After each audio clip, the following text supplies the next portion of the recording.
Okay, can I welcome witnesses and the public to the 11th meeting of the Welfare Reform Committee, and can I remind everyone to please switch off all mobile phones and other electronic devices. Our first agenda item would be a declaration of interest, but the member who has to do that is not with us yet, so we'll go to agenda item 2 and skip back to 1 when she arrives. The purpose of agenda item 2 is to invite the committee to agree to take certain items in relation to the Welfare Reform Further Provision Scotland Bill in private later in the meeting. Specifically, the committee is invited to agree that consideration of agenda items 5, 6 and 7 are taken in private. These agenda items will focus on invitations to possible future witnesses, topics for a future chamber debate and consideration of the Scottish Government's draft budget 2013-14. Members agree to take these in private? Okay, we then come to agenda item 3, and this is an evidence-taking session with members of the public who got in contact with the committee through the web page, which was set up to help hear concerns of people affected by welfare reforms and changes to benefits. All 3 testimonies, which we will hear in a moment, give a good snapshot of some of the issues from the many other submissions we have received through this initiative. I'd like to take a second before we hear from our witnesses to thank all of the other people who took time to send in their submissions to the committee. They were very valuable, and we hope that that will continue, because the more information we have, the better. Now, I propose that we have each of our witnesses read their statements out, and then we can bring in the committee members to ask some follow-up questions so that we, on the issues that we've heard. Can I point out, in the case of Mr Henry Sherlock, that Steve Farrell, one of the Parliament's committee clerks, will be reading out a submission on Mr Sherlock's behalf. So can I formally welcome Mr Norman Gray, Mrs Janice Scott and Mr Henry Sherlock, and thank you all for being here today. Before we go to that, to allow Linda to take part,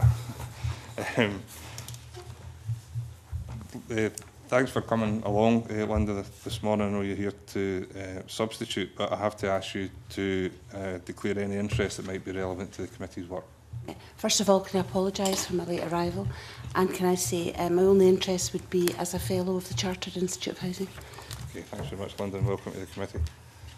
Okay, we come then to our evidence. I think we'll take it in order of Mr Gray, then Mrs Scott, and then Mr Sherlock, if that's agreeable to everyone. And I'll just open the floor up to you then, Mr Gray. Thanks very much.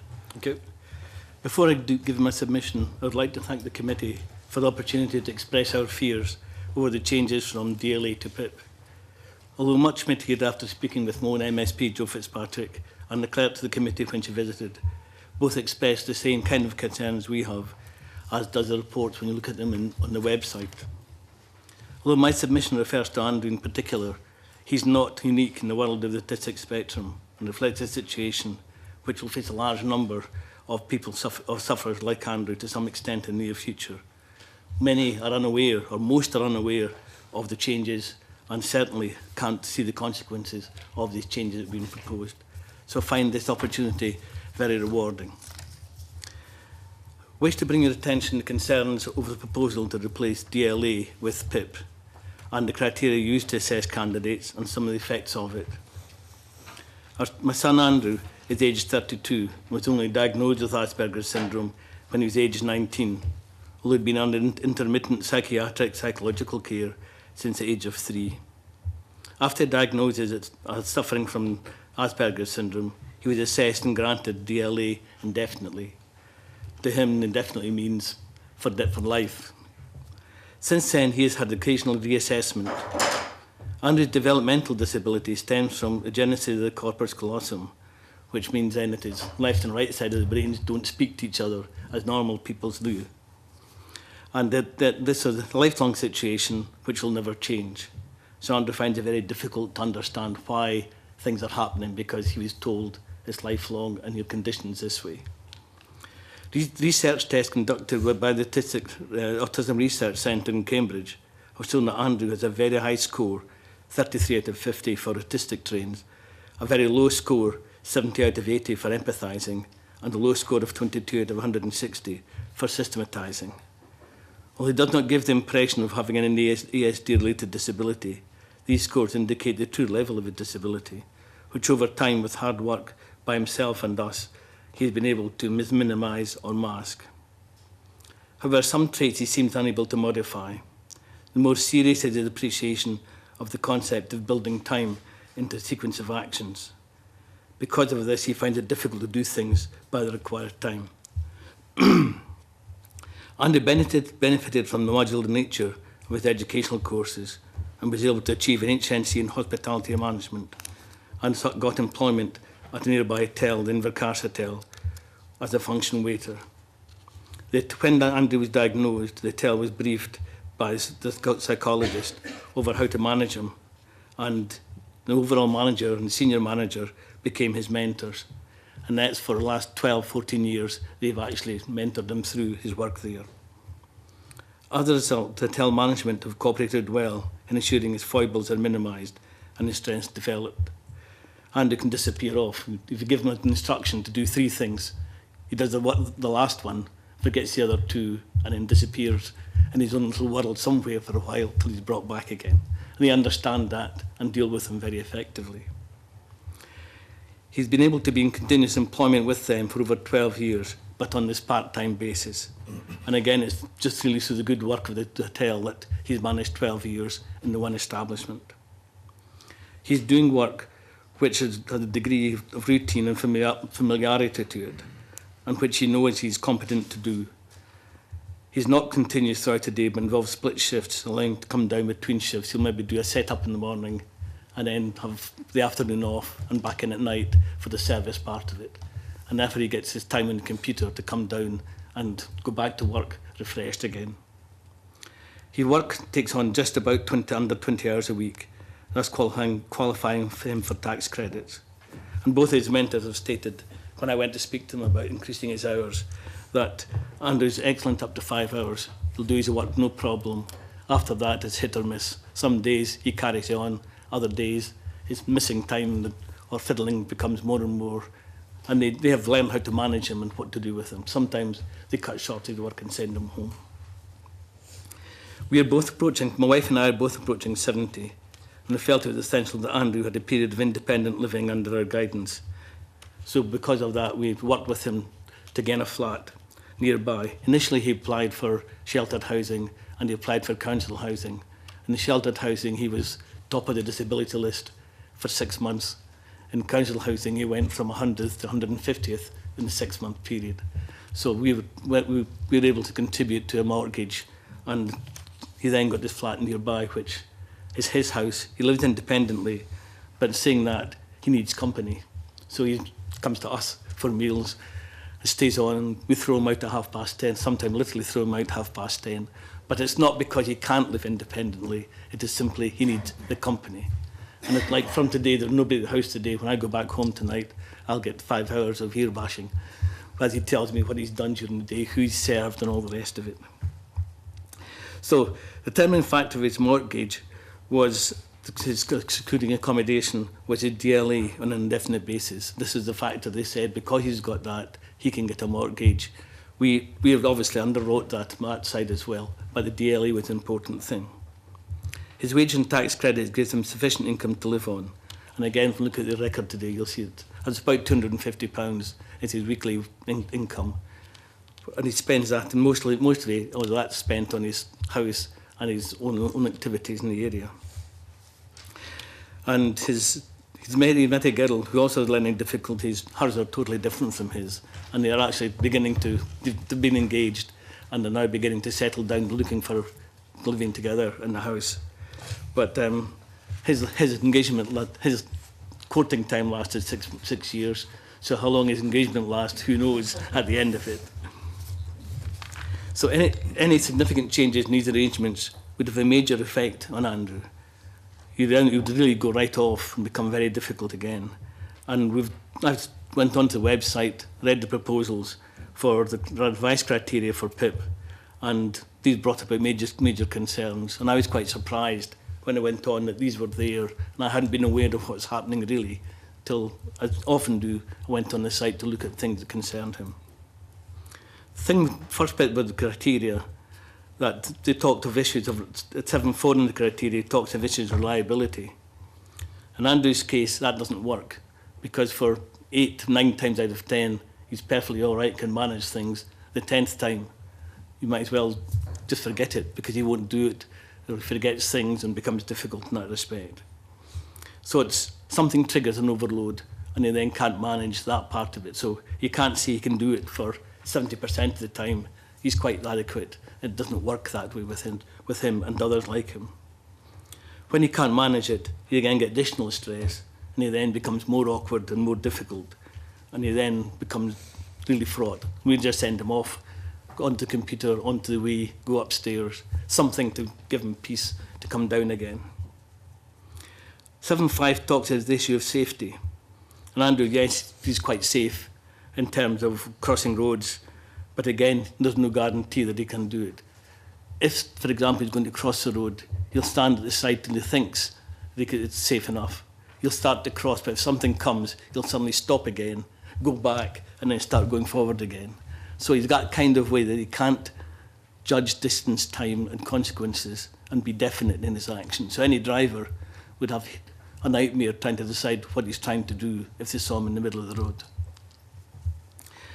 The issue of support levels is another factor that Andrew doesn't really require support as envisaged in terms of carer or that kind of support. His support is much more one of a mental support, a constant reassurance. If he asked a question of Alex, for example, and Annabelle, you answered it for him, he would say yes and then ask Alex the question again. He's got to get the answer back from that same person as he verbalises what's happening in his own mind. He finds it difficult to make any decisions independently. And if you ask him for a choice between three things, he'll just stay stuck, then say, what do you think?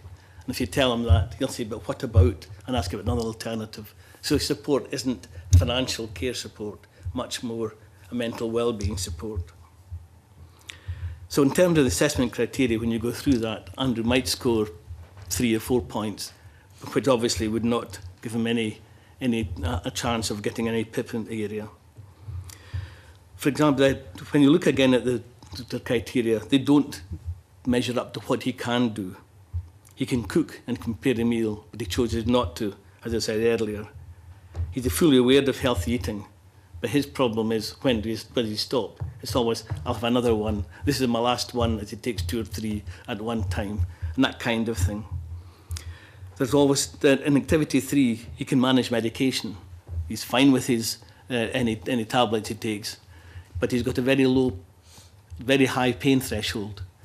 He can't tolerate touch, but he's got a very high pain threshold. So anytime he's ill, for example, if he gets an abscess, that becomes very inflamed, overreactive before he actually will say, I've got this sore bit.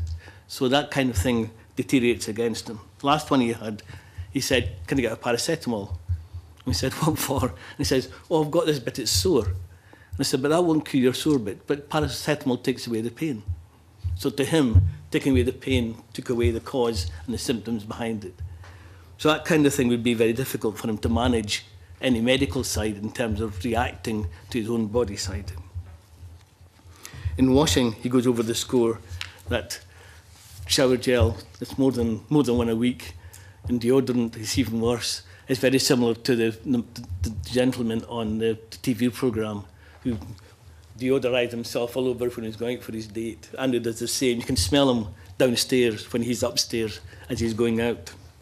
So these kind of things are hidden factors that come into play with his problem. In communication, he's at risk because you cannot read people.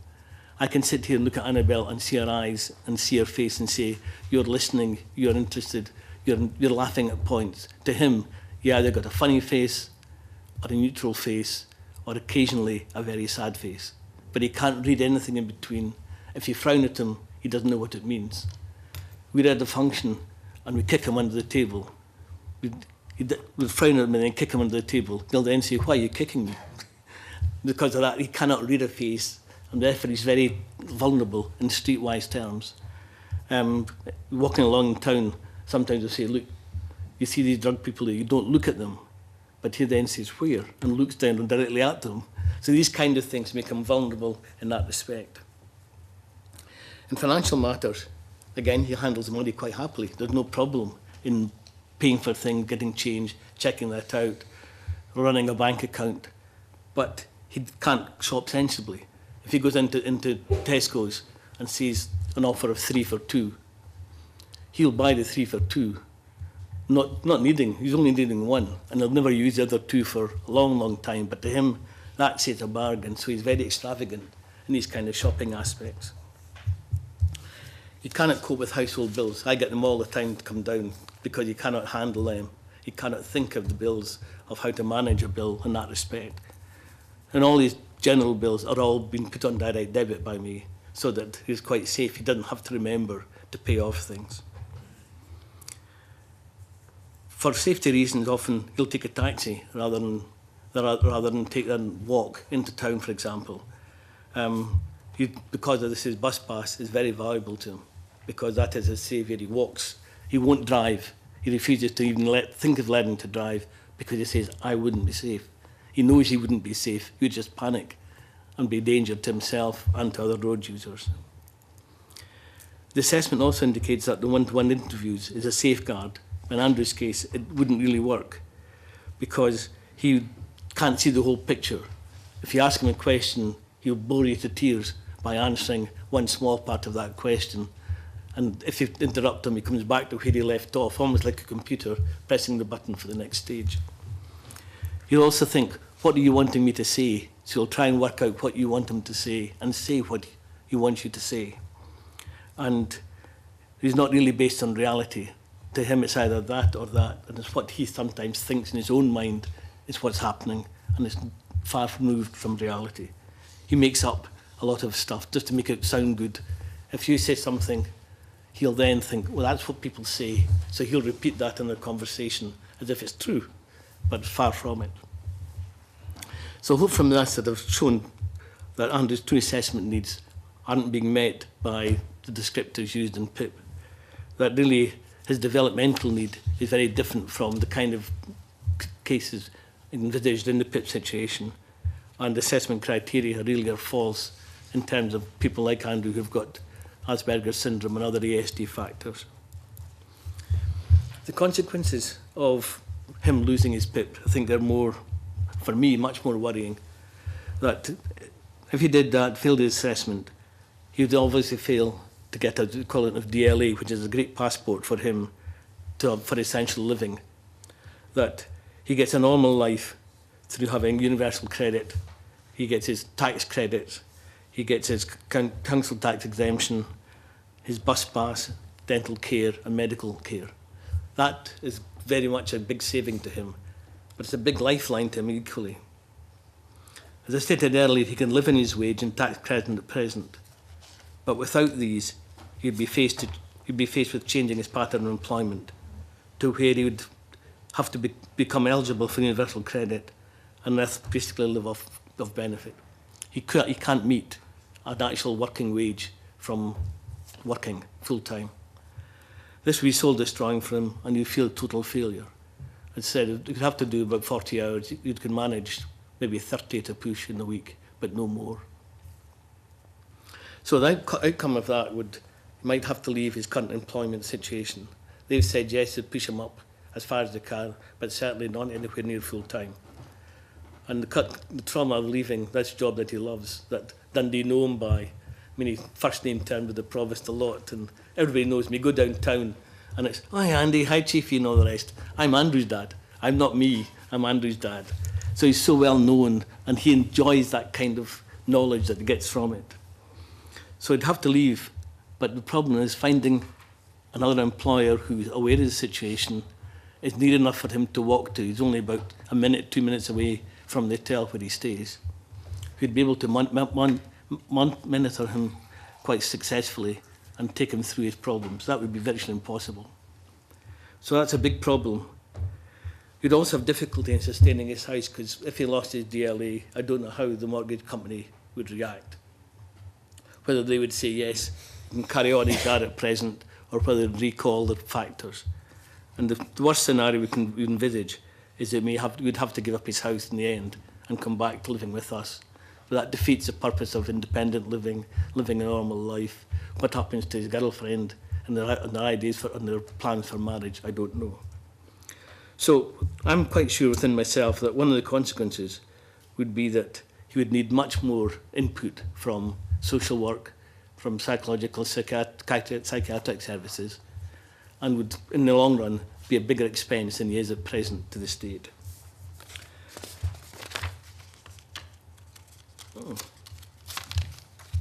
So my conclusion is that while I'm quite favouring rationalising the benefit system, I think anybody in their own tiny thinking person would say yes, there's a lot of misuse of the benefit system going on. It needs to be rationalised.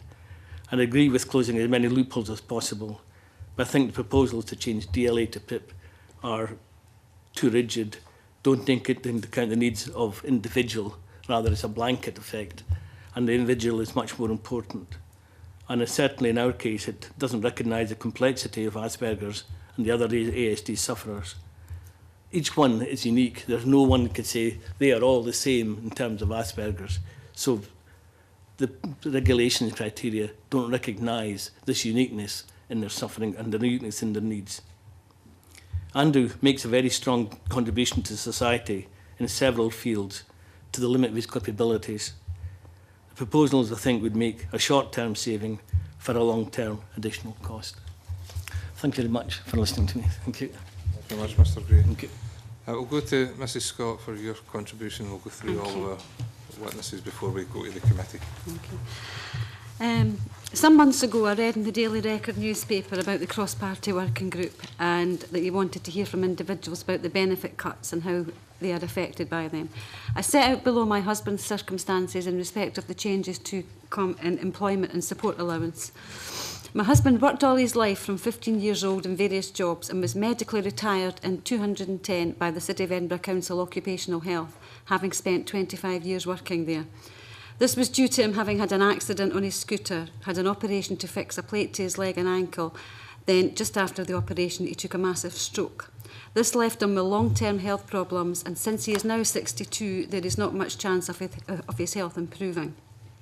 In fact, in the last year I've seen a deterioration.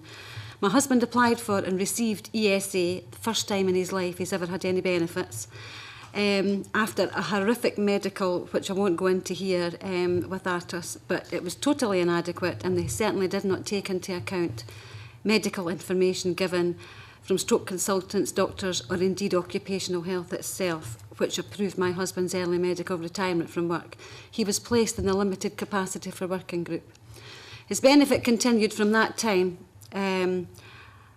but from April this year, people who were paying ESA under the contribution rate, which my husband was, meant that after a year the benefits came to an end. My husband no longer qualifies for ESA because his year has come to an end. At that particular time, I was working more than 24 hours a week, and that completely disqualified him from employment support allowance because of the group that he was in. It was so difficult to actually get put into the support group. That's the group that doesn't stop your benefit, but you literally have to be within 6 months of death practically before you can get into that group. And I can't fathom at all why they're taking benefits away from people who have paid the contribution rate for years. This means that people, including my husband, have paid into the system for years, in my husband's case over 45 years, only get benefits for 1 year. So for the next 3 years, from 62 to 65, until my husband gets his state pension, I'm having to keep him and pay his share of the household expenses, which is difficult for me to do on what I earn. He does get DLA, my husband, which is helpful because that helps to pay for the car. But I haven't actually touched on that here, what's going to happen when it changes to PIP. I just dread to think what's going to happen at that particular time. So basically all the benefits my husband does get at the moment is the DLA. He no longer gets employment and support allowance simply because he paid it by contribution rate and it stopped. I can't understand why people who are getting ESA, apart from the support group, that don't pay contribution rate, they get it on their income.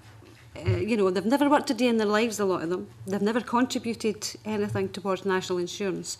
Neither will a lot of their partners, yet their income won't change.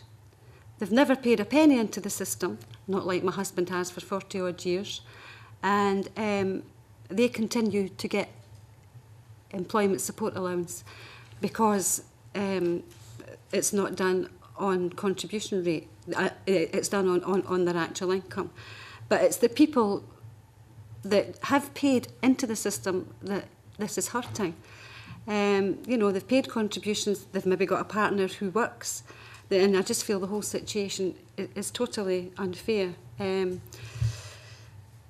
Since this new law started, about the 1 year on the people who pay the contribution rate to ESA, it's affected hundreds and thousands of people who have had a massive change in their circumstances.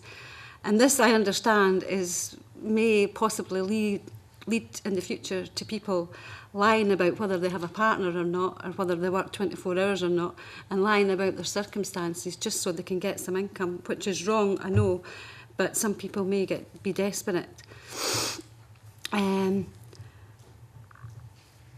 calculating our income, we're actually £400 a month worse off since my husband's employment support allowance has stopped. Most of the income he gets from the DLA pays from the car and gives him a little money to himself, but he feels now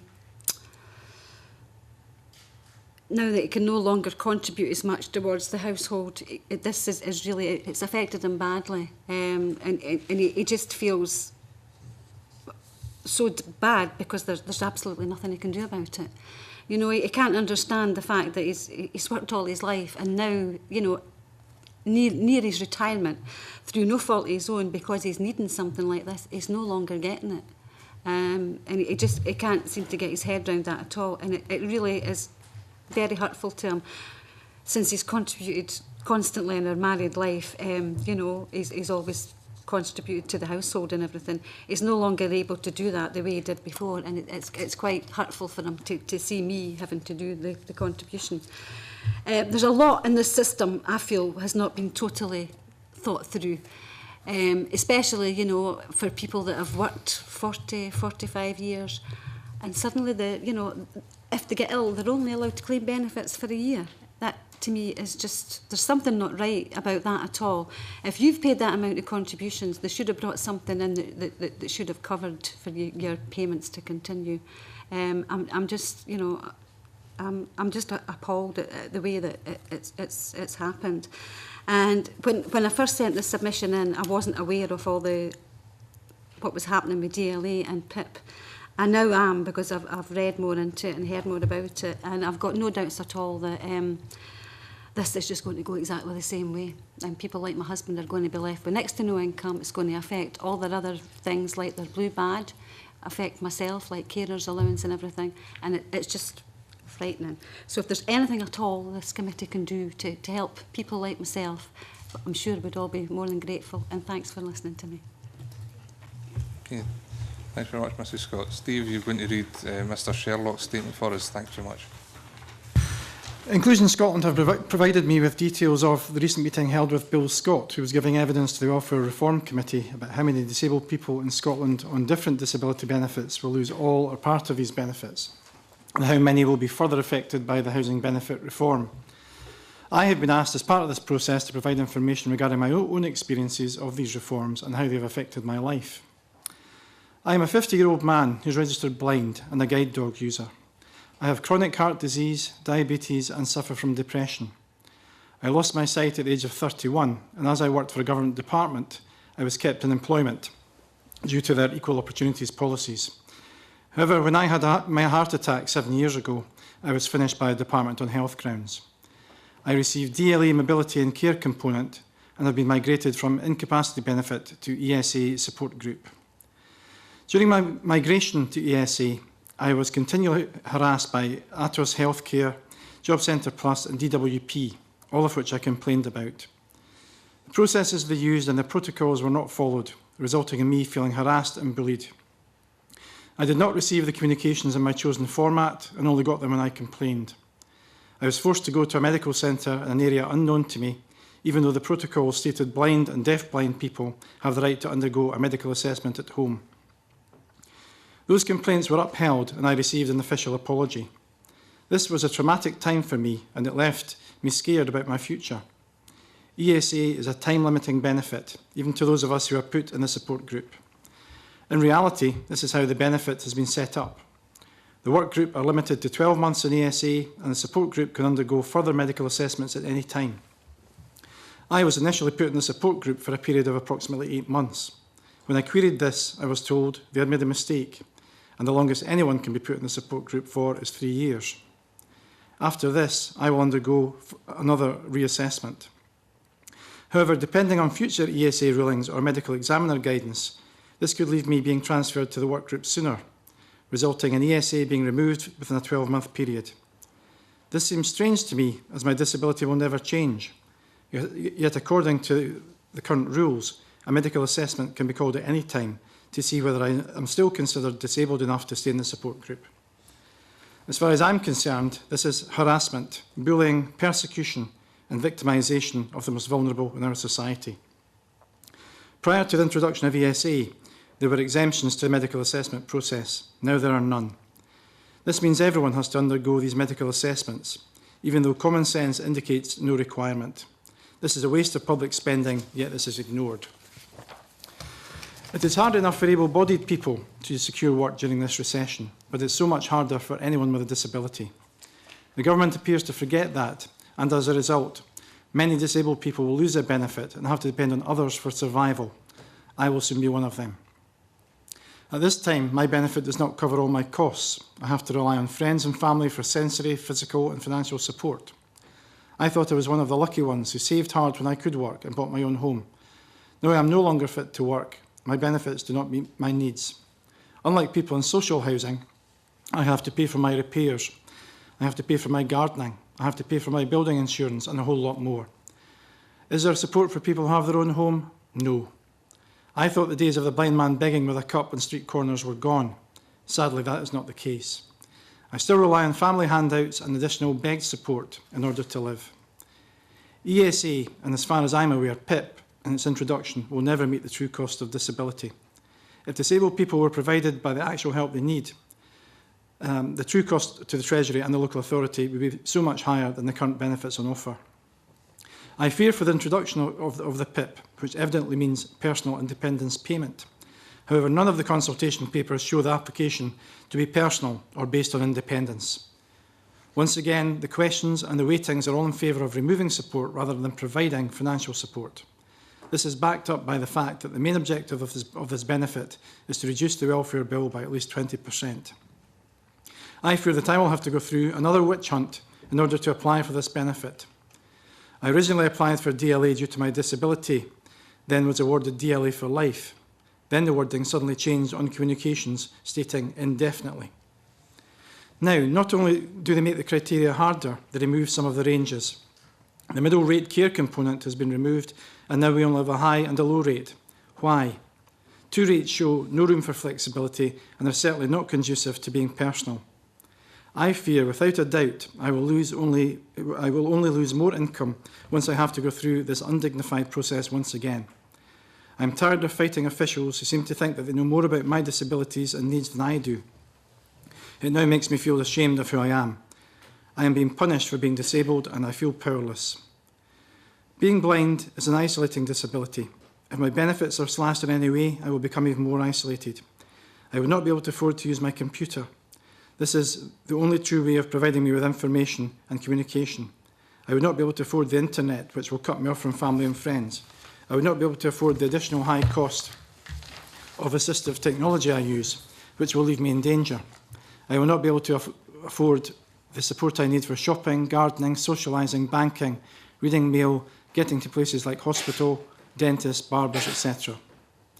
Many benefits have passported support, such as the National Entitlement Card, which acts as free access to buses and trains. As a blind person, I was proud of the Scottish Government for recognising the fact that blind people require a companion in order to get about and participate in society. However, if this changes with the new rulings, I could find myself without this support. Without this card, I would become bound to the area I live in, which will in turn lose my rights to a social life, family life, health and daily living activities. The entitlement card is awarded based on the benefits you receive, and one of them includes DLA. Changing to PIP could have a dreadful impact on people's mobility, jobs, involvement, health and social aspects. I only wish the government would look closely at people's disabilities. Look really closely at people's disabilities and see the true disabling factors. Disabled people are still fighting for equality to jobs, access to the built-up environment, access to information, access to social lives, access to housing. The barriers are still there, and with this recession, no money is being spent to remove these barriers. How are the disabled ever going to get equality? As a blind man, my medical assessment declares I am mobile because I have a mobility aid, my guide dog. I am mobile, but not fully independently mobile. I am only mobile in areas I have knowledge of. I am only mobile if I remember my route. I am not mobile if crossings don't work, or during bad weather in wind and snow, or in areas I have never been to, or if my guide dog is out of commission. The questions and waiting should not be put in such a way which favours an outcome of removal of support. The question should surely be in favour of positive outcome for the customer or claimant. This needs to be examined under our human rights and the UK's Equality Act 2010. I am a proud man and would love to work for a living. However, the true facts are employers do not want to employ disabled people. There are no real incentives for employers to employ disabled people. There is no strategy in place to help disabled people get jobs and retain them. Even when I was in employment with an equal opportunities employer, I did not have all my needs met. Communications were always in print format, meetings were held and my needs ignored.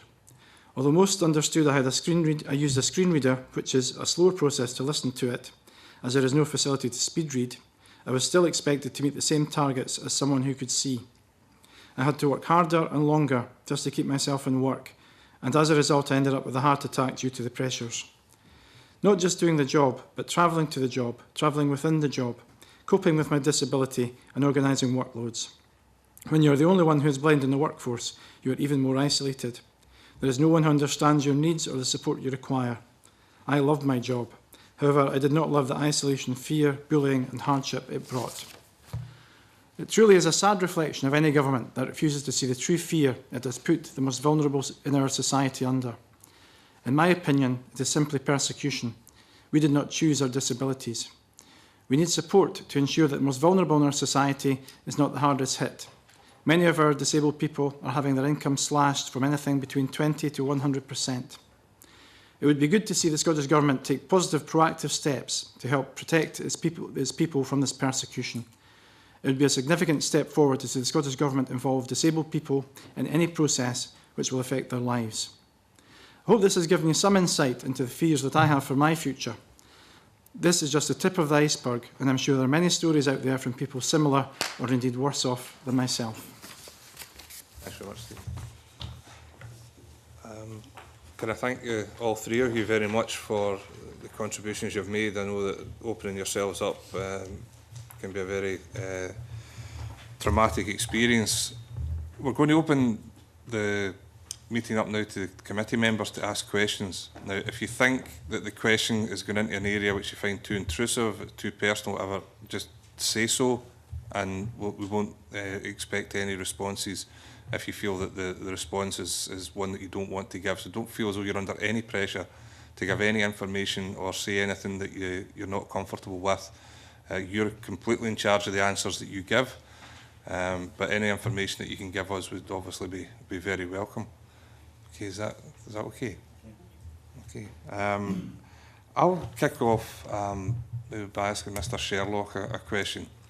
It's because I've been speaking to a lot of people about the process by which ATOS are doing these assessments.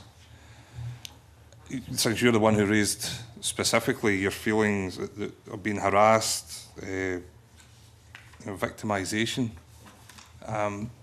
some people have suggested to me that to focus on ATOS is actually to get away from the point, and actually what's happening here is it's the government that are behind this, and the ATOS are only the vehicle by which this is taking place. However, when you hear what your experience of ATOS is, that you can't justify what they're doing on the basis that they're only acting on the instructions of the government. Is that your feeling? Well, yeah, I mean, ATOS has actually been in agreement with DWP in the way forward, so it's not a one-way traffic thing. I mean, ATOS has agreed the actual, in principle, the contract within DWP. So DWP, at the end of the day, is responsible for whoever they contract out. So yes, yeah, it is DWP's responsibility, but ATOS is a private, organisation, which really there should be other things that come into the factor of making sure that they are abiding by the rules that are in the public domain. I find it very confusing that we have, DWP on one side, and then we've got a private company on the other side, and both of them blaming each other for problems. ATOS seem to pass the buck on to DWP, and when you approach DWP and Job Centre Plus staff, they say it's all down to ATOS. So the customer, is left basically who is responsible. And as a layperson, you're even more lost because you don't know who is responsible and who to complain to. So I think it's in that answer, it's both people should take the responsibility and both people to blame. That's really helpful. To the three of you, I mean, obviously you'll be talking to other people who might have similar experiences. Can you give us an idea of the scale of the problem we're talking about here in terms of the impact on individuals within the areas of your knowledge, and just how are ATOS impacting in terms of those people? Yeah, Mr. Gray? In my regard, not many in the autistic spectrum area have actually been called forward yet for any assessment because they're working on a different kind of basis. But there's an amazing number who aren't aware of the consequences and reaction of what's happening. There's not an awareness, certainly in the autistic spectrum community, of what's happening with ATOS, especially with the changes in the DLA to PIP. And they just see it as, well, a process is happening, but I've got my DLA for life. And therefore, to them, it just bypasses them. It's not relevant to me. So there's a need for a growing awareness of what's happening. That's why, for example, with today's paper, with the record part of it, it really does raise an awareness of the situation, what's changing. Scott? Something I've discovered through various websites and speaking to people as well that have been through the ATOS medical assessments. I actually went to my husband's with him, is just how much lies, and I can honestly say it's lies that go into their assessment. I do shorthand, and I took it down word for word, my husband's whole assessment. And what was actually came back, my husband said, was totally different. Practically the opposite of everything he said. And I've heard that from many other people that have been as well. And they seem to think, if you can sit down for half an hour, or you can hold a job for 35 hours a week. If you can make yourself a cup of tea, that's you can make yourself a 3-course meal. They question you in such a way, and they twist it round so they practically make you out to be a full able-bodied person that can you're practically an athlete by the time they're finished with you. I don't know where that comes from, whether that's their ethos or if that's something they've set up with the DWP or not. But it certainly traumatises and upsets an awful lot of people who feel they've been made out to be liars. In fact, I read, I think it was just today or yesterday, that someone else that they said should go out and get a job has died within 4 or 5 months after it while waiting on their decision. And that was, that's not the first time that's happened. They're actually, this was supposed to save this country money. They are actually costing this country money, ATOS. Because the amount of money that's being, they don't get fined when they get things wrong. Nothing happens when they get anything wrong.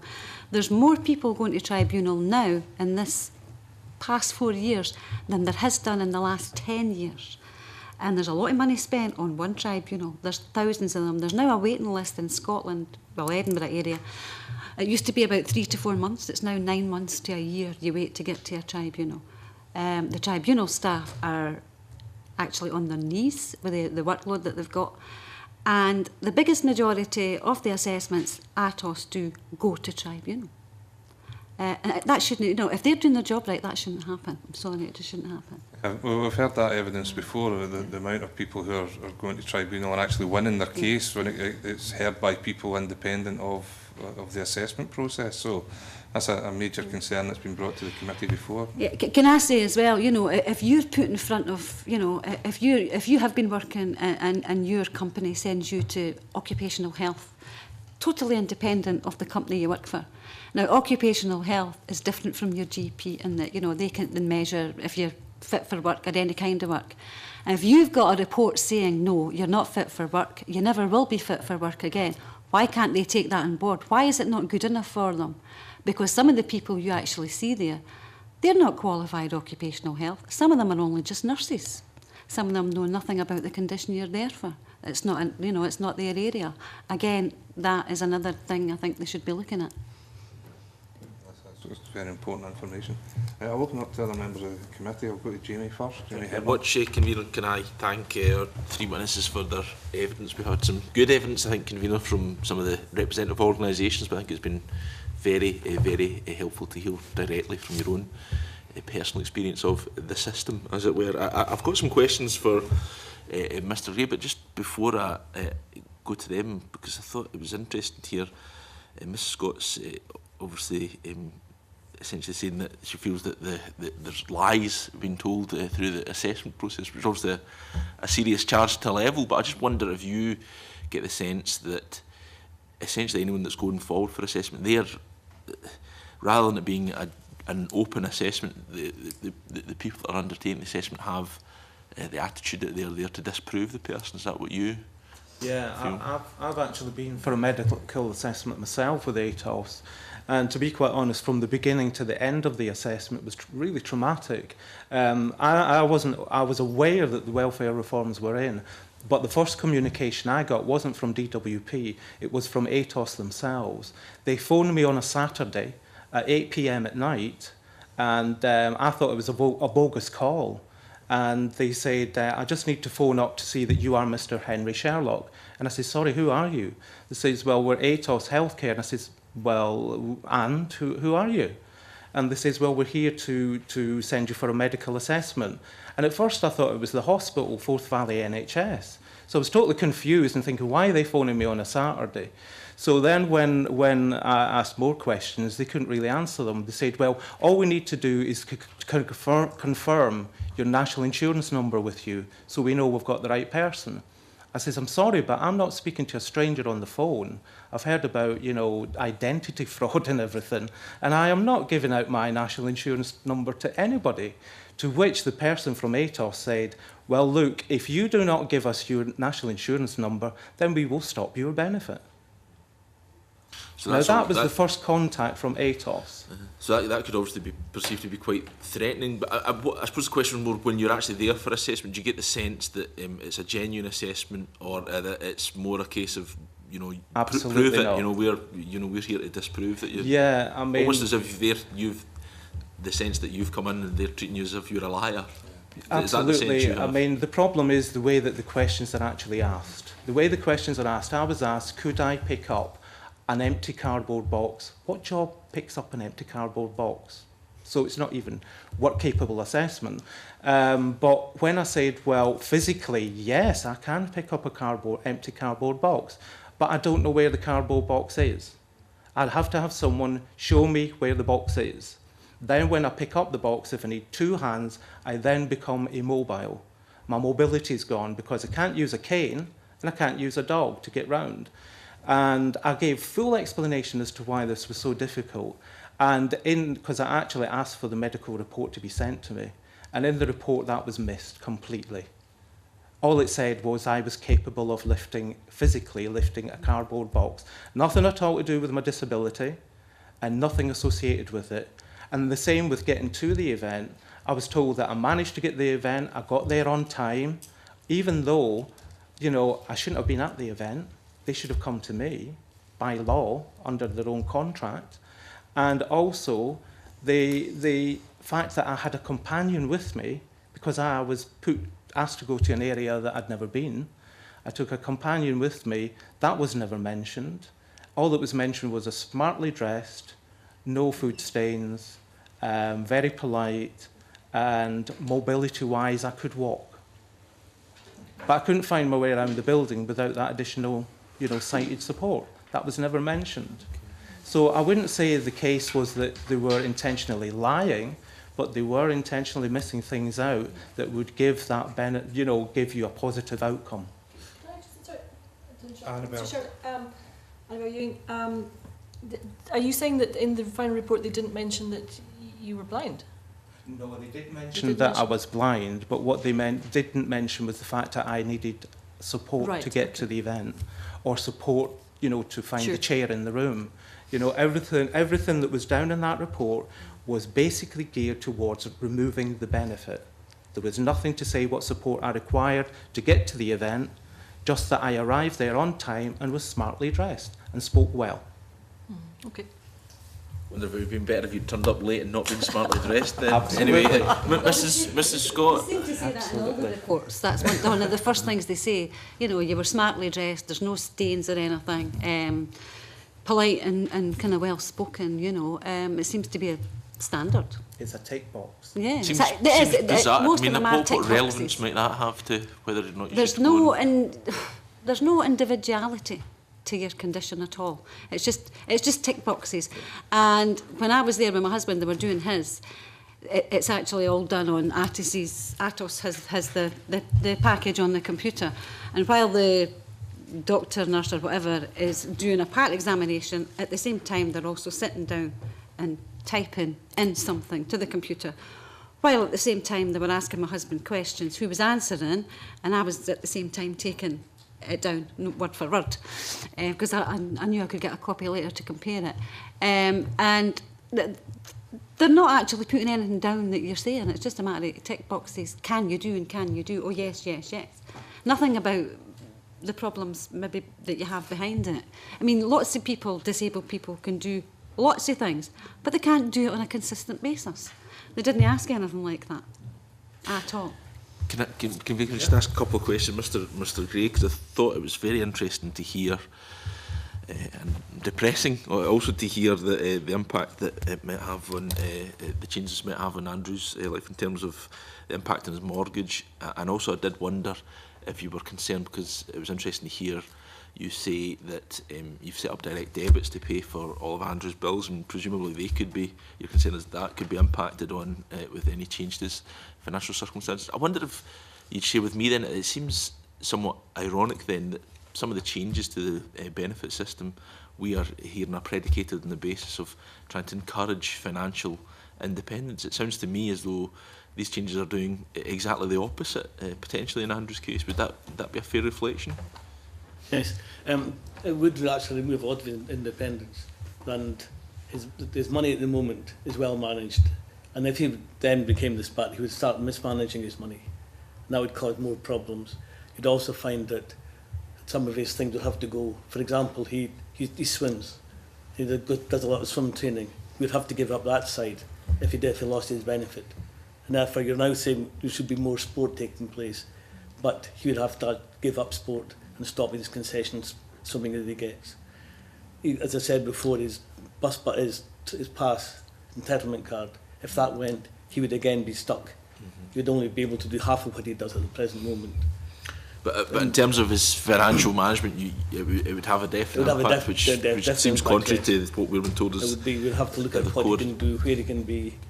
For example, the moment he contributes to his own personal pension, looking forward to when he retires later on, he puts some of his weekly salary into that pension. That would definitely go very early on, because he can't afford. He's looking at what would happen in terms of making sure I can live, as against making sure of my future. So his future would be the thing again that would come into play. So then you're saying, if his future's coming into play, the state's going to have to pay him more in the end when he's older, or whatever date they decide he's going to pay him. Can I ask just one further question, and I hope it's not one of the intrusive questions. No. I would refer to it as, please feel free not to answer. But you spoke of the difficulties your son has understanding that the system is changing. You know, he's been told that he will get this benefit for life, essentially, and now that's changed. I just wonder if you could tell us a little bit more how that has actually impacted on him and indeed yourselves as a family. Not that initially didn't impact much on him, but when I started becoming involved, he realised it was serious at that point. So as far as he's concerned, he might lose his DLA, he's going to lose money, and that's a big concern to him. The other side he hadn't thought about really until I mentioned it. what happens to his bus pass, and the other factors, what happens to his tax credits. When I said to him, what's going to happen to your tax credits, he looked quite shocked, because obviously his DLA is his disability side, gives him his tax credits because he's working part-time and can't work full-time. Had a negative impact on his mental well-being. Well, certainly a week, he was really difficult. Okay. Invading space, being a nuisance, just fidgeting around, not himself. Okay, thank you. And he doesn't ask, because he can't associate his mind that I'm losing benefit, but he doesn't think these things follow on from the fact I lose a benefit. There's too much black and white, and it doesn't extrapolate out into other factors. Thank you for that. Thank you. Okay, Kevin Stewart. Thank you, Convener, and I'd like to thank you for giving evidence to the committee here today. I think it's very brave of you to do so. And while we individually have talked to many people around about this, I think it's good that you can give your message to a lot more folk who are out there, because I think that many folk think that these changes are having a major effect on them, but not necessarily everyone else. I want to concentrate on the issues that you all brought up round about losing independence and feeling isolated. And Mr. Gray, if I could maybe turn to you first, and you stated about Andrew's job, that if that were to go, that would be him losing his independence, which I'm sure would create even greater isolation for him. What do you think that would actually mean if that were to happen? I'm not sure. I really don't know what he would do. Certainly, normally his way of working is on a Sunday he's told what he's working during the week. And if he comes in with only 2 or 3 shifts, he is not happy. And he takes it out again on us at home. So what would happen if he said to him, you don't have a job? I wouldn't be able to think about it. You can't really read his mind as what he's thinking inside, but we do know that when things go wrong and he can't work out his own solution to it, he then gets up to things that are Andrewisms, that he'll hide things, he'll break things, he'll do things without seeing the consequences. It has got him into trouble before with the justice system, from that very same factor of not knowing what he's doing, not being aware of it, and it's a way of getting revenge. In his case, he would look at it and say, I've been damaged, I've been got at by the state, so he'd then look for some way of getting revenge back on external agencies or whatever. It's a very complex thing to know, and we can't really read how he would react to it, but he certainly would react, and it might have very bad consequences. I find it somewhat ironic that these changes may actually stop folk who are currently working from working because of the circumstances. And I mean, do you think in these circumstances there should be a look at the individual case and tailoring the benefit to the individual, because, well, as you rightly say in your evidence, your son is contributing to society. Yeah. In this case, when I talked about the 5 hours working, for example, that didn't come from me. When I was talking of raising his hours with Hotel and possibly putting into full-time, they said no. Both the manager and his mentor both said no, Andrew would not cope. 5 hours, independently, they both said 5 hours is his limit. So you actually, if you take away his benefit, you're then causing him to actually have tremendous stress at work. Thanks for that. If I could turn to Mrs. Scott in the same situation round about independence and isolation. Obviously, your husband, having worked as long as he did do, and probably finds it extremely difficult not to work at this moment in time and not to be able to contribute. You state in your evidence that that basically he will lose his independence in that regard and feel more isolated. What do you think that is doing to your husband's mental health at this moment? That may be too intrusive if you don't wish to answer. No, I think it's made him quite depressed about it all. Made him feel, well, less of a man really for being able to contribute. And what's made it even worse is helpless, because there's nothing he can do about it. You know, he can't go out and get a job. He's not able to work. He knows that. His consultant knows that. Occupational health know that. He'd love to go back to do what he did before, or even get some kind of job. But he isn't fit. Apart from the stroke having caused, you know, disabilities in his walking and everything, it's also left him with some slight brain damage as well. And he's not as quick and stuff, and his memory's not great and stuff either, as you know, as what it used to be. And it just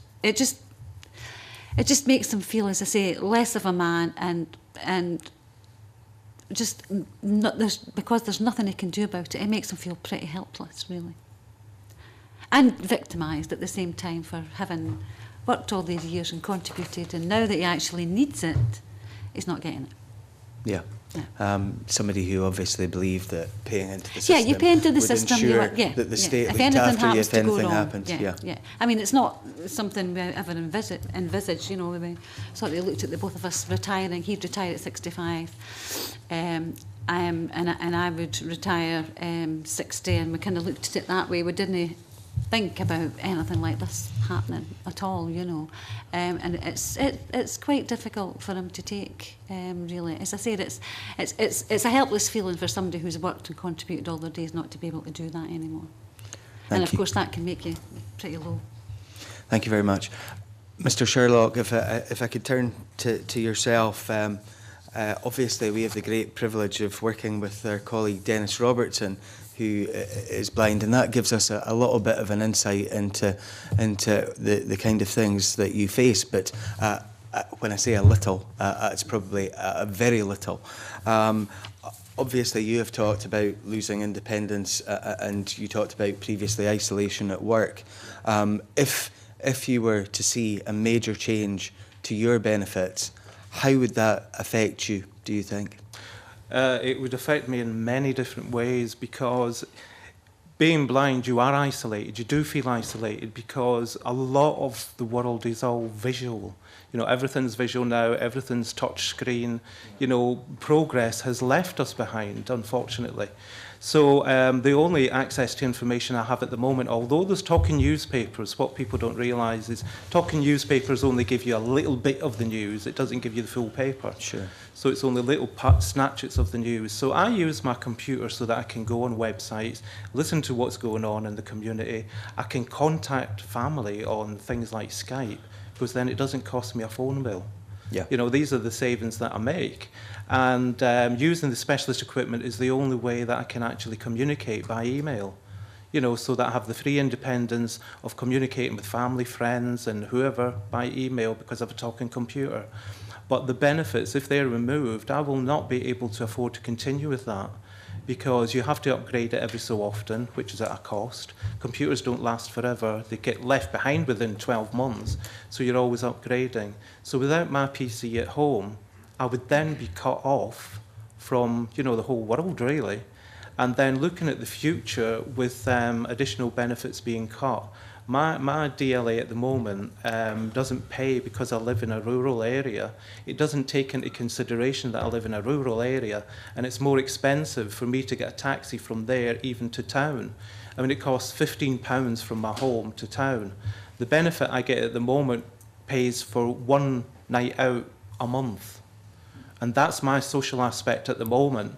If it gets reduced, my social life will go completely, absolutely completely. At the moment, I rely on family and friends to support me. You know, my brother pays for my phone bill because I can't afford to. Without my phone, I'd be isolated. I can't do that for the rest of my life. And if the benefits are reduced even more, I dread to think, you know, how isolated I will become. So that communication in terms of your PC, yeah, and your telephone, which somebody else pays for you, yeah, at this moment in time, without those, you would be completely and utterly isolated in a rural setting where you wouldn't even be able to go out for that one night a month. Yeah, absolutely, yeah. Thank you very much for that evidence. I mean, that impact as well has an impact on your mental health. Absolutely. Which then has an impact on the NHS. You know, so instead of being less cost effective, it becomes more costly, you know, or could become a danger and more costly. Thank you very much. Linda Fabiani. Thank you very much. I'd like to start with a question to Mr Gray, if you don't mind, Mr Gray. I was really interested because it's struck a chord with me that I've heard in the constituency about the fact Andrew, when he's asked questions, whether it be by ATOS or social workers or whatever, quite often gives the answer that he thinks the person wants to hear. Or indeed, I've heard it said before, that someone in Andrew's position may well give the opinion that he last heard. Yeah, and I'm just, first of all, a technical question. If someone like Andrew goes along for that assessment, is it possible to have someone with him who can in fact contradict, and would that be taken seriously, or does it get back to we want to hear from the person with their own personal views and the pretence that you can do that in a very quick interview and ignore those who are round about and know that person really well? Certainly, from my understanding, there's somebody can go to advocate with him. But the question is that Andrew wouldn't keep his mouth shut. He's got to put his bit in. Even yesterday when he speak to the papers, I'd warned him, keep your mouth shut and watch. When he started to speak, he still couldn't keep his mouth shut.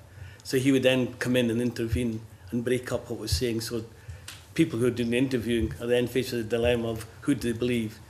His advocate would be myself, who's maybe got my own agenda to speak to, or Andrew, who's the person they're really concerned with. And I'm quite sure they'll turn to Andrew's views rather than their own views.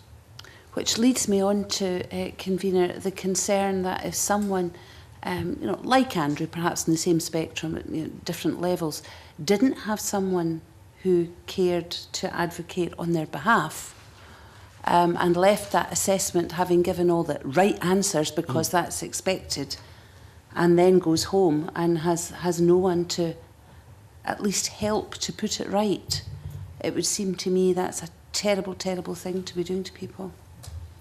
Yep, that's the worry. Yeah. Yeah.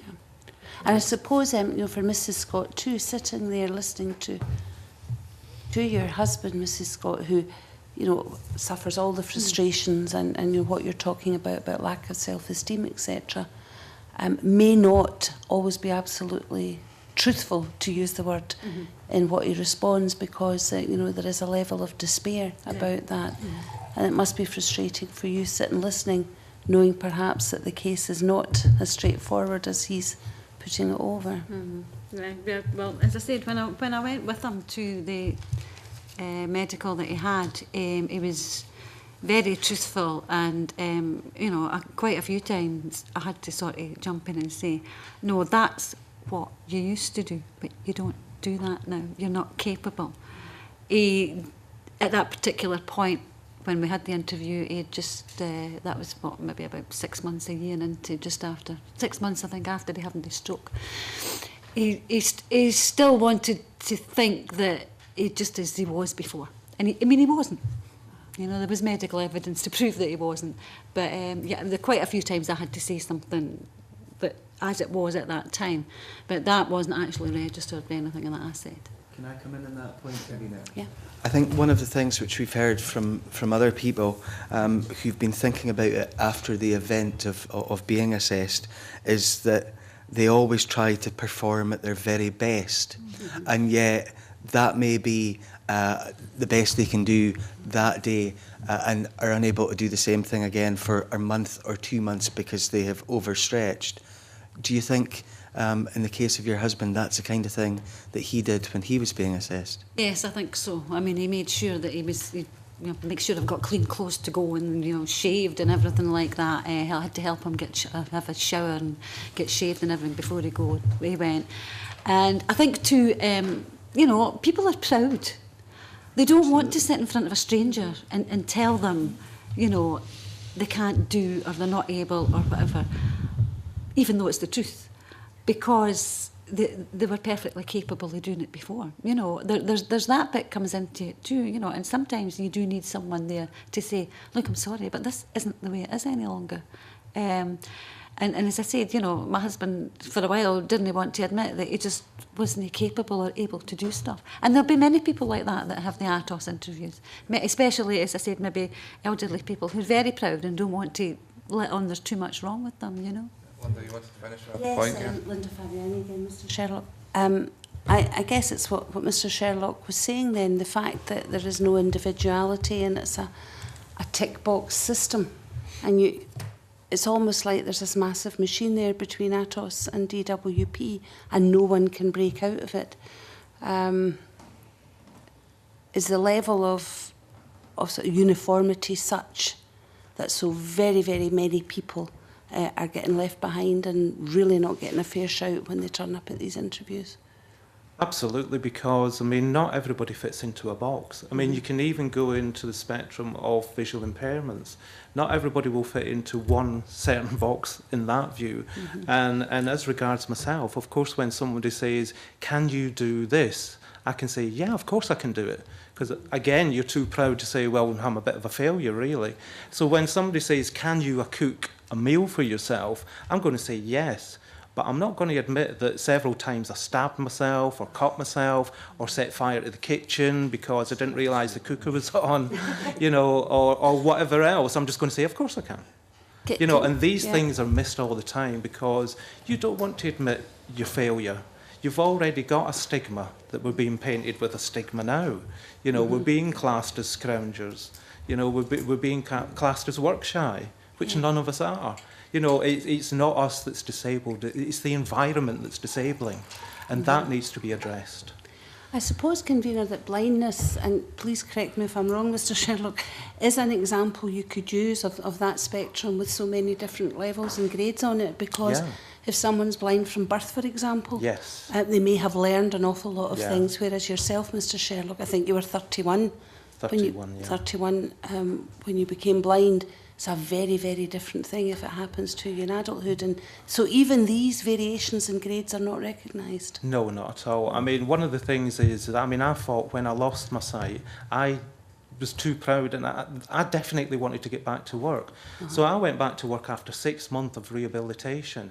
Now, I got fantastic rehabilitation from guide dogs, from, you know, the social worker and everything else. But when I got back into the workplace, there was no rehabilitation in the workplace. I was left with nothing really until I says, well, how am I going to do my job? And then I was provided, you know, 12 months down the line with a talking computer. But I'd never been able to manage workloads, or how do I organise something that's handwritten, or how do I do that? So on top of actually the struggle of learning daily living activities, how to travel, I also had to learn, how do I manage this workload? Nobody still in that arena, nobody teaches you. And are there any questions on the assessment about these things, about how you would actually cope in the workplace? None whatsoever. None whatsoever. Yeah, I get the impression from what I've heard from people about the assessment that it's almost as if they're deliberately using social norms against people. So the idea that someone would get up, you know, to dress well, to try and present themselves well, is actually used against them rather than as something that would be expected of them as a good thing. It might be the only time in the week that they could get up out of bed, but they know that they're going to an interview, and anyone going into that environment would want to present themselves as best they could, and yet Atos actually turn that against the person who's trying to present themselves in the best possible light. Annabelle.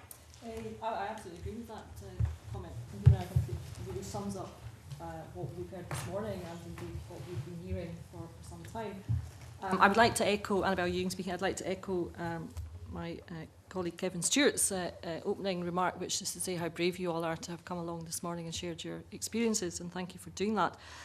I had in a previous life been an MP at Westminster dealing with these kind of issues, and I do remember the disquiet over DLA and indeed the number of appeals that were made, which were disproportionate really to the negative the successful appeals rather were disproportionate to the number of negative decisions that were initially made. So sadly, what we're seeing is not a new problem, but probably a significant escalation of a problem that's already been there.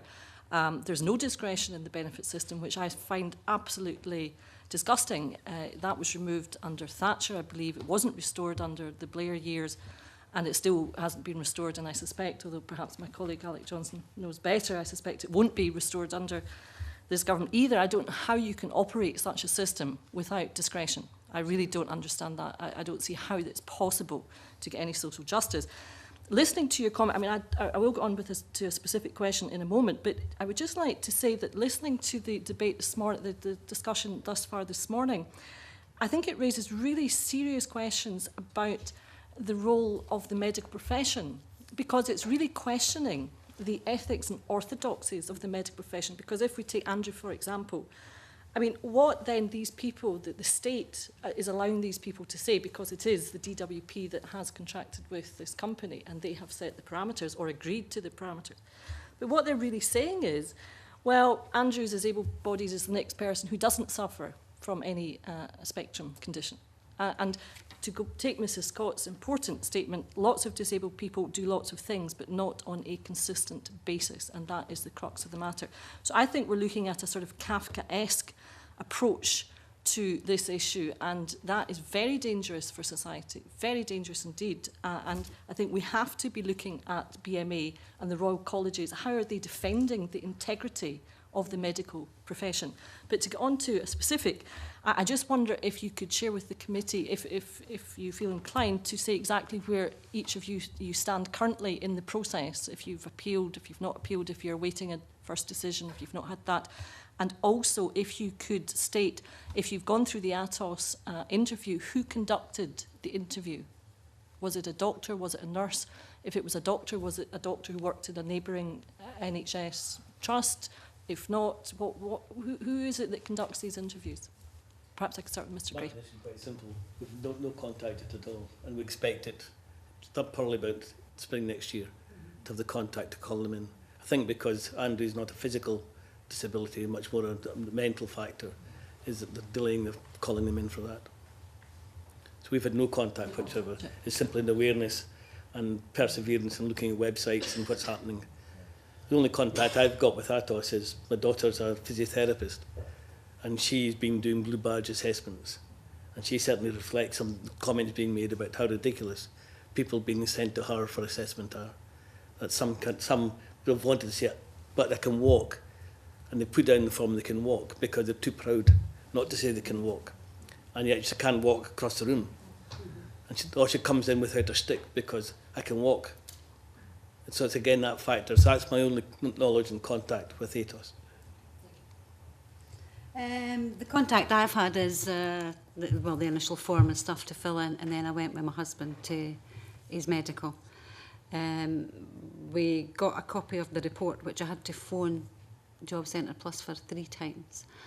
And then the only other contact I got was the letter saying that his benefit was stopping because it was under contribution rate. And basically that's been it. We've not had anything yet on DLA, but no doubt that will come next year at some point. And when we were there, and if I remember right from the medical, it was actually a doctor that we saw. I don't think he had any specific qualifications apart from just your usual GP qualification. There was nothing, he didn't have any other qualifications at all as far as I was aware, although there were nurses there doing interviews that day as well. But they're not interested in seeing or having medical evidence from your own GP, your own specialist, or anybody else. They just take it on whoever is doing your assessment at that time. They don't want to see any other evidence. Mr. Sherlock. And I've been through the full assessment, unfortunately, from my experience. I mean, even initially, the ATOS was putting me forward for a medical assessment before my ES50, whatever the form was called, was completed. So I don't know how that happened, but I had to complain about that. But as it turns out, when I had my medical assessment done by a nurse. I don't know what standard of nurse she was, but she was a nurse from the Midwifery College, I believe. And she initially assessed that I should be in the support group for 8 months.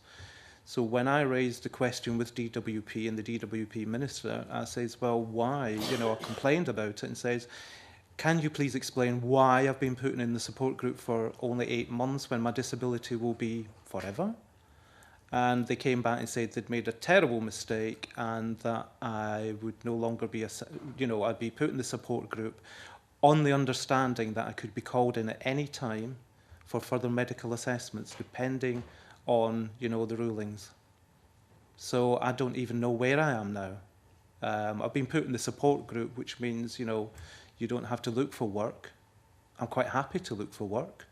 But at this time, I just don't know what to do. I really don't know what to do. So I'm just waiting at the moment. So it's like a time bomb. And I'm sure that the DLA, which is being reassessed next year, it will just be another same of what I've just gone through. And to be quite honest, I've got to the stage now, I think, I really don't want to apply for it. Because at the moment, I don't apply for any other support. And I really don't want to go through it again. I honestly don't. It's such an infringement on my, personal life and on who I am as a disabled person. I'm not sure if I will actually go forward. I couldn't face an appeal.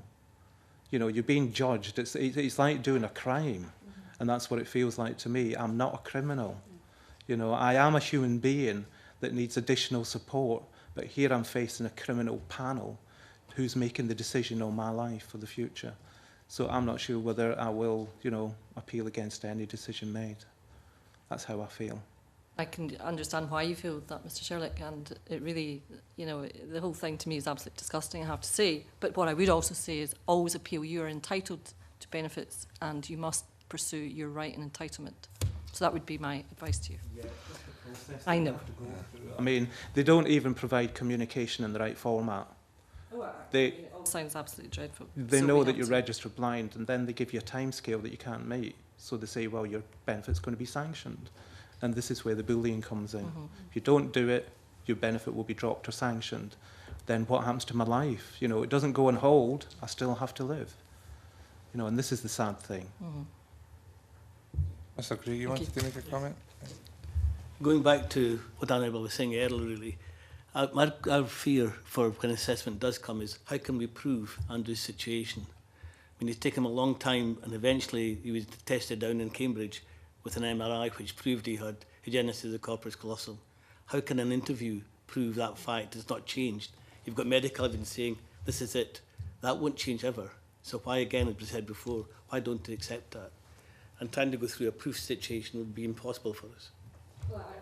You're absolutely right, and I think it might have been in your submission, Mr. Gray, or maybe Mrs. Scott or Henry Sherlock's. The point was made that actually looking at it from a sort of penny pinching, cost-cutting approach, in fact, there must come a point where some of these re-examinations, reassessments are actually not cost-saving but cost-inducing, because, as you clearly say, Andrew has a very particular condition proven by medical evidence of the highest grade, and what's going to change about that? Absolutely, sadly, nothing. So all that's happening with these assessments and perhaps reassessments in the years to come is the costing to the state of further expense. I've had evidence before about the impact of ATOS having to go through so many appeals and tribunals, but there's also evidence now that GPs are spending so much time drawing up reports in order to meet these appeals and assessments that there's a burden falling on our health services as well that wasn't envisaged. I see other people want to go back in, but Alex hasn't had a chance to ask any questions yet, so I'll come to him first before we go back to other members. There was one broad point I wanted to take up, but one specific one that relates to the evidence we heard. During the course of the initial presentations, we heard what Mr Sherlock and what Mr Gray's son's housing arrangements are. I think they both have mortgages to pay. Mrs Scott didn't touch on that. Are you a homeowner or are you a tenant? What actually happened was my husband was a residential caretaker for 25 years with the council. The house went with the job. But the year before they took the stroke, they changed the residential caretaker status and they were putting them on shift work, and they rehoused us somewhere else in the city. So at that point, just as well we didn't go forward to buy it because, we thought with our ages and everything it wasn't worthwhile.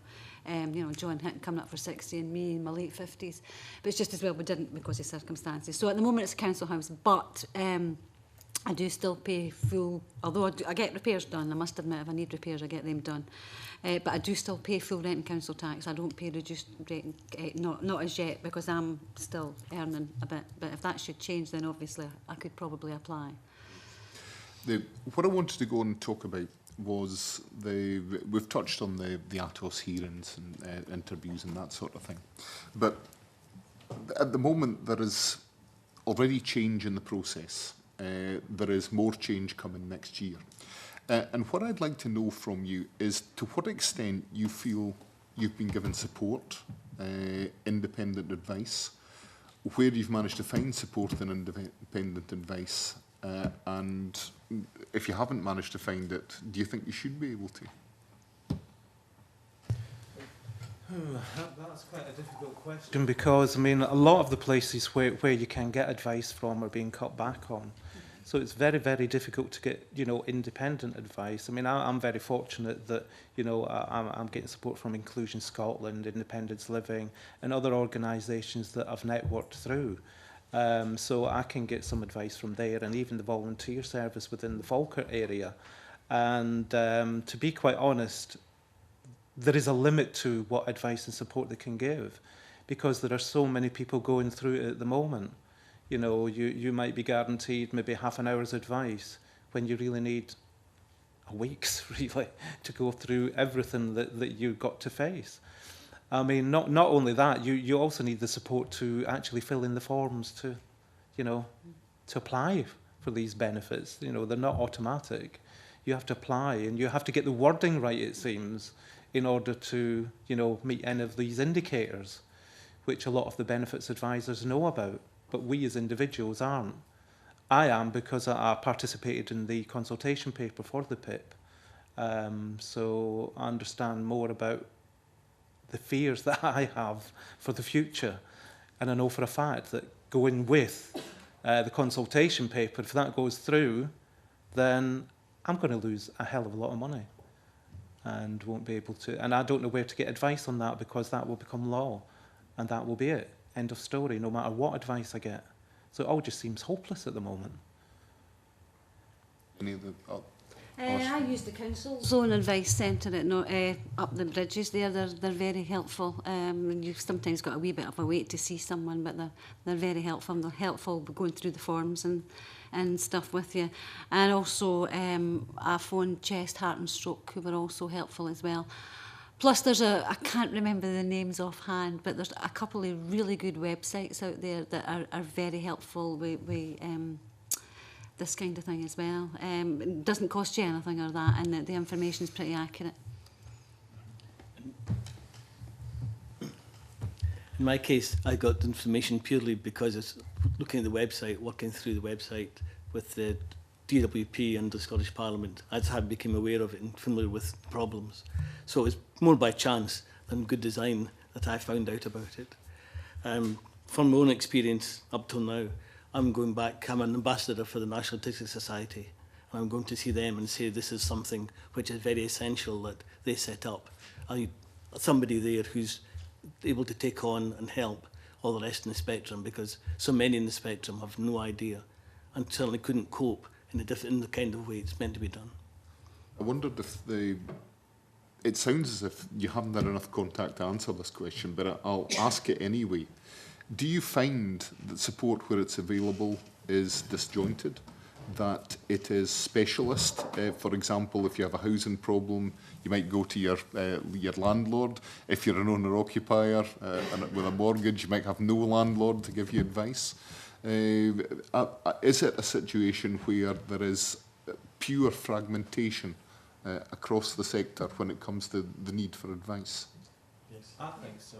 I mean, a lot of the advice, I mean, I forgot to mention RNIB do a brilliant job on the appeals process, and as well as the Scottish Citizens Advice Bureau. They're very supportive in that way. But again, it is fragmented. It will deal with specifics like appeals process or filling in your actual application form. But then as regards any additional support, you have to find another avenue for that. So it is absolutely fragmented.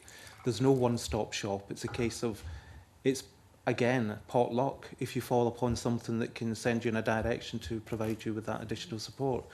Like with the housing, I thought there would be some, I needed some repairs doing to the house, but there was nobody out there that could provide it. Some charities could up to maybe £100, but if it went beyond that, there was no support. So, you know, I just didn't know where to go with it. The thing that occurred to me when Mr Sherlock was speaking just a few minutes ago, he talked about the process of going through appeals and feeling like a criminal in the court. Well, the thought that occurred to me was if you were a criminal in court, you would be offered a solicitor to represent your interests. And in this case, you're on your own. And in spite of the fact that, from what I've heard today, I think Mr Sherlock's well capable of standing up for himself, that is not the case in every circumstance. And regardless of the situation we find ourselves in, and I won't be rising to Annabelle's bait, by the way, the situation we're in is that change is happening, more change is coming, that people like me will, in debates in Parliament, justify large parts of that change as being necessary, but that we appear to be in a very confused position just now, where individuals needing to find a way through this change simply have no one that they can rely on to provide that support.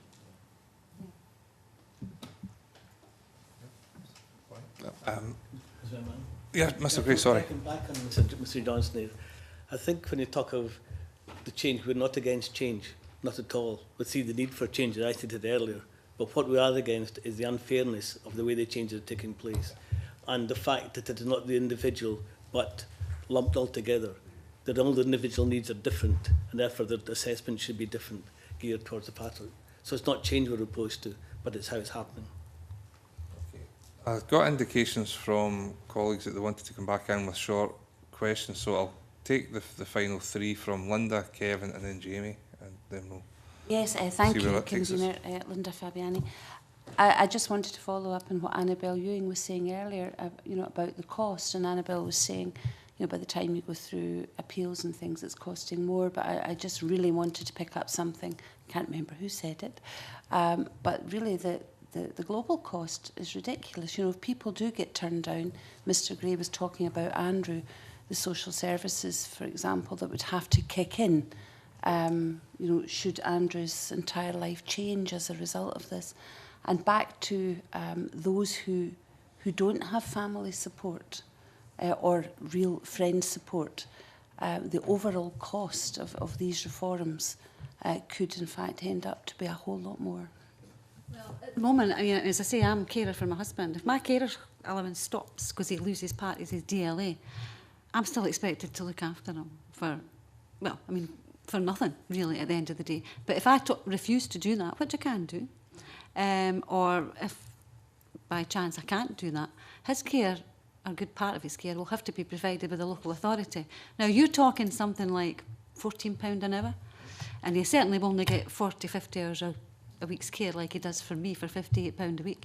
But even that, you know, just a couple of hours care a day, that's a big cost to the local authority that doesn't happen at the moment. And it's actually, it's going to cost them more by doing that than with my husband continuing with his DLA, me with my carer's allowance. It's mad. I mean, on top of that, it's not just actually the physical support, it's actually the procedural support, you know, the clerical support, the changes of the forms, the changes of the leaflets, the advertisements, whatever else. You know, all these costs accumulate, you know, so the procedures within the local authority is going to have to change. So there's an impact and funding that needs to be found before the care is even looked at. You know, so there's a huge impact there that people have sort of brushed under the carpet. And it needs to be explored as well. And it's just sending us backwards rather than forwards. Thank you. Convener, I want to come back to a point that you made about GPs. And I met with someone from an organisation which I won't name because I don't have their permission last week. And they were saying that a number of GPs are now refusing to write directly to ATOS. I wonder if any of the witnesses have had that experience with their own GP. No, to be quite honest, I had the opposite because I went to my GP because I do suffer from depression, and it was all brought about, I think, initially through sight loss, and I've been suffering with it and hiding it for years. And through the ATOS assessment, it just brought it all back how, you know, horrible my life really was. And I went to my GP about it, and he says, well, look, don't let it bring you down, I'm on your side. He said, if you need any reports, anything at all, I'll be fully supportive, so you're not on your own. So I had the opposite effect from my GP. He's very supportive, very helpful. And he does make sure that he sees me at least once a month because of the depression, because of what's going off at the moment. Because I do struggle, I must admit, I do struggle. I think, having had that said to me last week, I think we maybe need to probe that further, convener, because I think that that is another support link that may be going in certain places around about the country. Can I ask, the GPs actually get paid for that service, or is it one they've been doing for free for now? I mean, we got a report to go to Atos, not that they used it right enough, but I mean, our GP gave us one, no problem. But do they get a payment from Atos for that? I wouldn't imagine they would, but I really don't know. I think, I could be wrong, but from memory, I think that if an individual goes to consult a solicitor through the legal advice and assistance scheme, I think through that mechanism, whilst the solicitor is not funded to appear, the legal aid doesn't cover that. I think from memory, if the solicitor then has a mandate from the client to seek a medical report from the GP, I think that element, or at least a reasonable element of the cost of that report, would be funded at the moment, but that would need to be checked, and perhaps an important issue to check. I don't think that any report would be funded by Atos. And indeed, you could argue that there would be a potential conflict of interest there, but I very much doubt that Atos fund anything I think there's a cost beyond in terms furthering of the their workload. very expensive contract with the state. I think. If GPs are spending more time doing reports, whether they're being paid for them or not, then it means that's less time that they're looking after patients, and that's a cost to the NHS, whether there's any financial direct payments changing hands, but it's an issue that we need to look into, and I think the points are well made. Jamie, come to you. Thank you, convener. We as a committee have decided to write to Ian Duncan Smith, who is obviously the cabinet. I don't know if we've sent the letter yet, but we'll maybe work that in. This could be an interesting question then, because we hope to have him here to give evidence, if not him, a minister in the Department for Work and Pensions. So my question to you is, for each of you, what would your one top question that we should pose as a committee be to, hopefully, the Secretary of State, but if not the Secretary of State, one of his ministers? Keep it clean. I mean, from my point of view, I want to know why they think withdrawing benefits is going to encourage disabled people to get back to work, when there is no strategy, no support in place to offer the help for disabled people to get back to work. The Access to Work department has reduced its funding, not increased it. The items that can be bought within Access to Work funding has been reduced as well. Things like not talking computers, I think they're still supplied, but voice-activated computers, you can no longer get through Access to Work. So I want to know, where are those strategies, and where has the training gone for job centre staff to be enabled to give disabled people, the power to get back to work? Because that sadly is missing. Because job centre staff, even now, they cannot get people back to work because there are no jobs. Mr. Scott, aside from your best regards, what would you like us to be saying? Well, how can you expect people to, come off disability living allowance and get a job when specialists in occupational health have said someone's just not able to work? And at 62, with retiring age looming at 65, there's not going to be an awful lot of chance of that happening in the next 2 or 3 years. So what are they meant to do? What are they meant to live on when they've contributed all their life? I think my question would be, how is he going to build in the flexibility to accommodate those who have got a non-physical disability and recognise the fact that they have got totally different situations? Okay, thank you very much. Yeah. Thanks very much. He could be in the gallery. Yeah.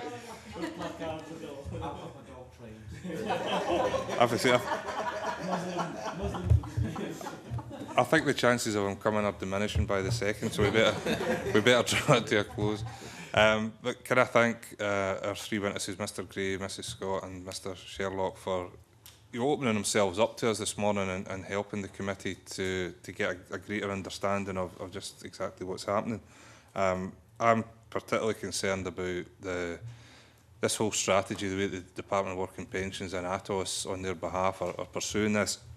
It shows to me an indifference to the impact that it's causing at best, and a cruel disregard to the impact on individuals at worst, and I don't know which one of those is actually the most difficult to accept, indifference or deliberate pursuit of an agenda. So we have a lot of work to do on this committee, and the Welfare Reform Committee made it clear at the outset that for us to do our job as effectively as we would like, the opportunity has to be presented to members of the public like yourselves to inform us of the way in which the new system is impacting on them.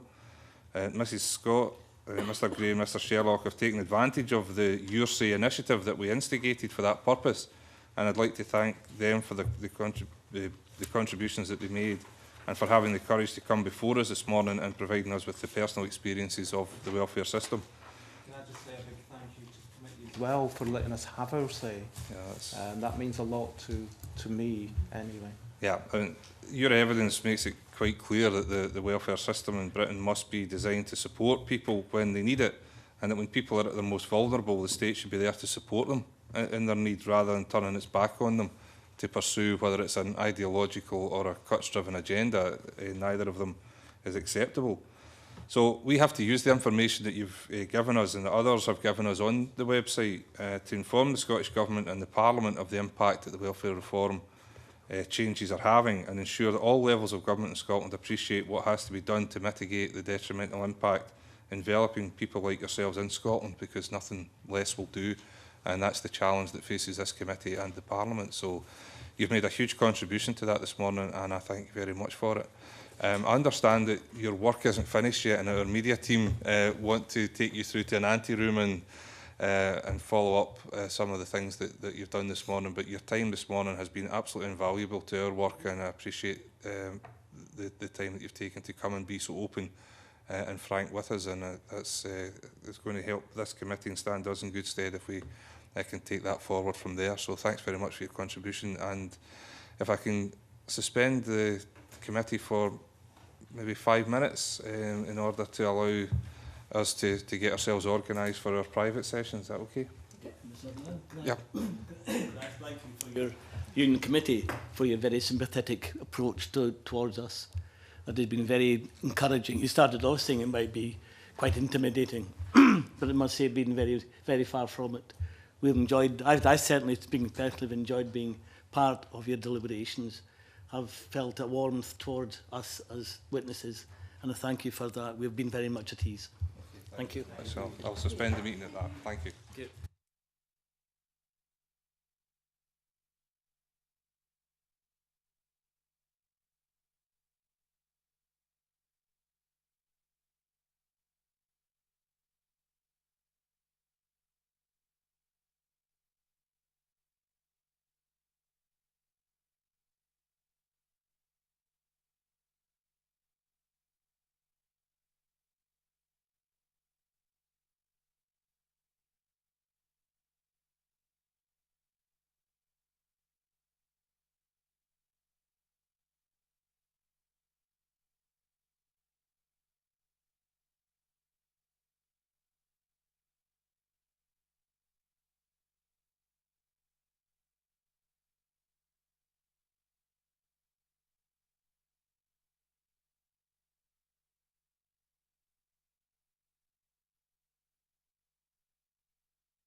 Welcome back. The purpose of agenda item 4 is to consider the paper provided by the clerk and to decide how we approach each of the items listed. As you'll see, we're invited to agree the following: whether we will undertake external visits to other USAE respondents, as we heard from some of them this morning, but we could go out and meet people in their localities. An agreement in principle to holding a committee meeting at an external venue in the future. Whether we ask the clerks to draft up a programme of arranging for further USAE respondents to give evidence before the committee, and the delegation of authorising witness expenditure to myself. So, Kevin? Thank you, Convener, and I agree with that. I know, like many others in the committee and out with the committee, I've been meeting with a number of groups. And I spoke to you outside, Convener, about meeting with the Learning Disability Group in Aberdeen and their advocates just the other week. I wonder, we've had this formal session today, which I think has been extremely useful, and I do think that the folk were extremely brave to do this.